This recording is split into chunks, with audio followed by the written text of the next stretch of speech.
जी यहाँ तक कि केजरीवाल दिल्ली के मुख्यमंत्री को बुलाया जाता है, क्या कारण है? फाइलें एक दिन मैक्सिमम सुबह भेजी, शाम को क्लियर हो जाती थी, उसे 3 हफ्ते से लटकाया हुआ है, जो आरोप है आम आदमी पार्टी का।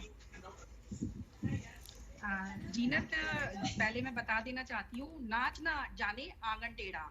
केजरीवाल सरकार हमेशा से ही कुछ ना कुछ आरोप प्रत्यारोप की राजनीति लगाती रही है जब से सरकार में आई है। आपने देखा होगा कि पहले जब एलजी साहब थे उनसे भी कुछ ना कुछ वाद विवाद होता रहता था, और अभी नए जो हमारे एलजी साहब आए हैं उनको आए महज 1 महीना भी नहीं हुआ है। तो आप एक बात बताइए, नगर निगम का पैसा 35,000 करोड़ आज तक रुका हुआ है, 7-8 सालों से बकाया है, और धीरे धीरे वो सरकार फाइलें सरक रही है। आज तक उसका हिसाब किताब अरविंद केजरीवाल जी नहीं कर पा रहे हैं। लेकिन जो एलजी साहब आज 1 महीना भी नहीं हुआ है वो आए उनको, और आज ही ऐसे आरोप प्रत्यारोप कर रहे हैं और पीसी कर रहे हैं, उसके लिए एडवर्टाइजमेंट निकाल रहे हैं कि ऐसे हमको एलजी साहब ही हमारी जो फाइल है वो परमिट नहीं दे रहे हैं। आप ये देखिए कि पिछड़ा आप पूरा इतिहास उठाकर देख लीजिए, 35,000 करोड़ नगर निगम का जब नहीं दिया गया था तो निगम ने खुद अपने खर्चे से पूरे निगम को चलाया, और किस तरह से लोगों को असुविधाओं का सामना भी करना पड़ा, सैलरी तक नहीं लोगों को मिली। लेकिन मैं फिर भी एक बात बता देना चाहती हूँ कि जब एलजी साहब के पास कोई फाइल जाती है तो इसकी एक प्रक्रिया होती है, और प्रक्रिया के तहत ही बहुत सारे अधिकारियों के अंडर में जाकर वो फाइल एलजी तक पहुंचती है, और उसके बाद भी जो प्रक्रियाएं हैं वो उस पर चलती हैं। तो इस तरह नहीं होता कि अरविंद केजरीवाल जी जो कह दे उसी के मुताबिक काम होगा। काम तो अपना जो हमारी जो नीतियां हैं, हमारे जो नियम है उसके मुताबिक होगा।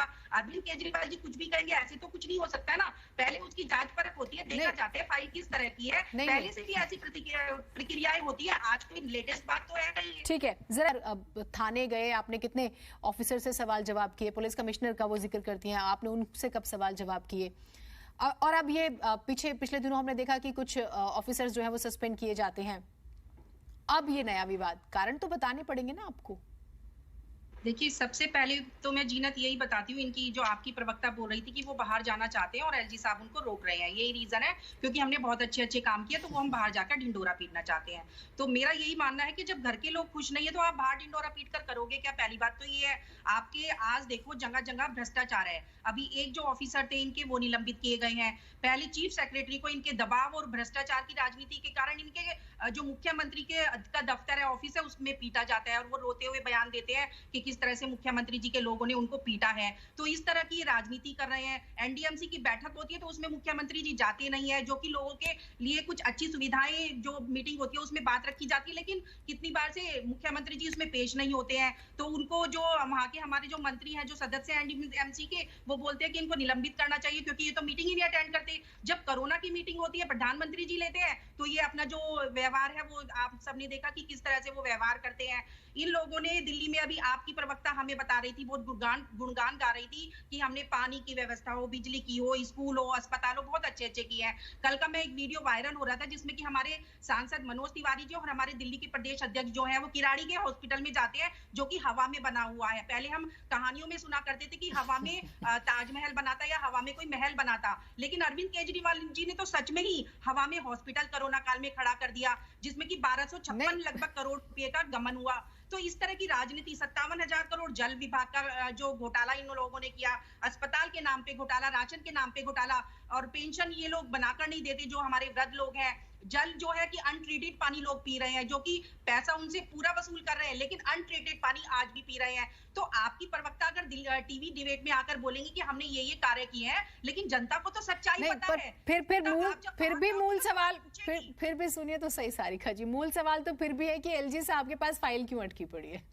ये अगर उन्होंने नहीं किया वो जनता देखेगी, और अब ठीक है, एक्सपोज आप लोग करने, आप लोगों का काम है, आपके तमाम नेता एक्टिव है, मगर फाइल क्यों अटकी पड़ी? आप ये तो बता दीजिए, आपने सारी चीजें बता दी जी। उसी का आपको जवाब दे रही हूँ, उसी का जवाब दे रही हूँ। मैंने पहले भी बोला कि अगर कोई फाइल एलजी साहब के पास जाती है, एलजी साहब को आए 1 महीना हुआ है, ज्यादा टाइम नहीं हुआ, 1 महीना भी पूरा नहीं हुआ होगा। हाँ, नहीं तो हुआ। इतनी समय ये बोल रहे हैं, मनीष सिसोदिया जी आकर बोलते हैं कि 3 हफ्ते से हमारी फाइल रोक रखी है, हमने 3 हफ्ते पहले फाइल दे दी थी। तो मैं बता देना चाहती हूँ, फिर से बता रही हूँ कि एक प्रक्रिया होती है। हर कोई भी दफ्तर हो, कोई भी ऑफिस हो, उसकी एक प्रक्रिया होती है। एलजी साहब के पास जब फाइल जाती है तो उस पर पूरा विचार विमर्श होता है, हो सकता है एलजी साहब की आंखों में कोई ऐसी बात खटक रही हो जिसके कारण वो फाइल अभी अटकी हुई हो, या फिर अभी फाइल हाथ पे ही ना पहुंची हो। बहुत सारे ऐसे रीजन होते हैं, क्योंकि अरविंद केजरीवाल जी खुद फाइलें अटकाते हैं, निगम की भी फाइलें अटकाते आए हैं। लेकिन तो अगर ऐसा लगता है अगर कि फिर मैं फाइलें वही अटकाता मनीष हूं, सिसोदिया जी तो वो कहते लोग भी हैं, फाइलें अटकाते सुनिए ना सारिका जी, वही मनीष सिसोदिया जी कहते हैं कि ये फाइलें पहले 1-2 दिन में साइन होकर आ जाती थी, तो प्रक्रिया तो मेरे हिसाब से बदली नहीं होगी। और मैं इस पर जो है सक्सेना जी से जवाब लूंगी, लेकिन ठीक है मैम, आप 2019 डेनमार्क का जिक्र हुआ और फिर अभी भी ये मूल सवाल तो पीछा नहीं छोड़ेगा। आप दिल्ली जल बोर्ड की बैठक करते हैं, आप सरकार को नहीं पूछते हैं, लॉ एंड ऑर्डर आपकी जिम्मेदारी, आप उस पर जवाब नहीं देते हैं, तो ये एक नाराजगी तो फिर उपराज्यपाल को लेकर भी आ रही है ना। देखिए जीनत, ना खाता ना बही, जो अरविंद केजरीवाल जी कहें वो सही।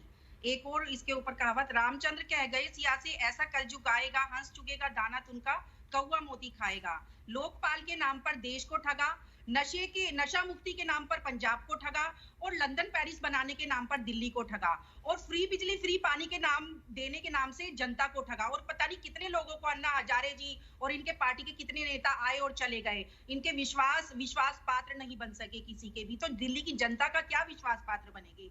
तो इसी तरह से जिस तरह से ये फाइल के लिए ढिंडोरा पीट रहे हैं, पीसी कर रहे हैं, विज्ञापन कर रहे हैं, इनको जाके अभी 1 महीना एलजी साहब को आए नहीं हुआ, जिस तरह से एलजी साहब एक गौरव की एक संवैधानिक एक पोजीशन होती है उनकी, जिस तरह से उनको बदनाम करने की कोशिश करे। पहले एलजी साहब थे, उनके साथ भी इनका ऐसे ही झगड़ा रहता था, अब नए आए हैं तो उनके साथ भी कभी प्रधानमंत्री जी पर ये लोग आलोचना करते रहते। तो इनकी जो प्रतिक्रिया है, इनकी जो आदत बन गई है, वो यही आदत बन गई कि किसी तरह से आप आरोप प्रत्यारोप की राजनीति करो। नहीं, लेकिन फिर भी सारिका जी, ये तो उनका अधिकार है ना, ये लेकिन हाँ, तरीका होता है, बेशक से तरीका होता है, लेकिन अब 3 हफ्ते से अगर फाइल रुकी हुई है, फिर वही सवाल, क्यों रोक रहे हैं आप?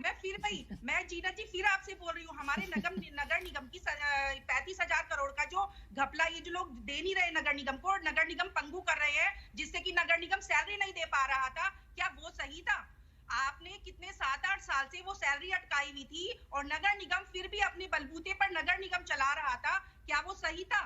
क्योंकि अरविंद केजरीवाल जी को लगता है जैसा मैं करता हूँ शायद सामने वाला भी वैसा ही कर रहा होगा। इनकी आदत है फाइल रोकने की, तो इनकी मानसिकता वैसी बन गई कि शायद एलजी साहब ने भी मेरी फाइल इसीलिए रोकी होगी जिस तरह से मैंने नगर निगम की फाइल रोकी हुई थी। तो अरविंद केजरीवाल जी बचकानी ये तो बिल्कुल ही एलकेजी यूकेजी आप लोग इतने बड़े हैं, इतने सीरियस टॉपिक पे हम बातें कर रहे हैं, तो मतलब